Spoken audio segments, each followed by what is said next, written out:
زیتون پرورده هم داریم؟ بله جناب. ای آقا چی شد؟ مادر بزرگم خدا بیامرز خیلی دوست داشت. خدا رحمتشون کنه. تازه فوت شدن.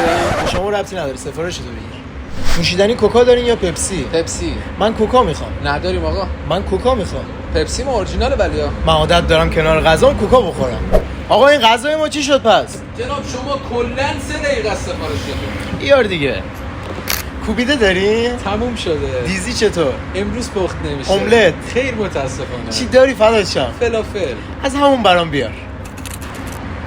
خیلی لطف کردید. مرسی. دست شما در نکنه. ممنونم. خیلی. دم شما گرم. مرسی. جناب چیز دیگه نیاز ندارین؟ خیلی ممنونم. خیلی لطف کردید. پرسنل عالی، غذای خوب، فضای خوب. خیلی ممنونتم.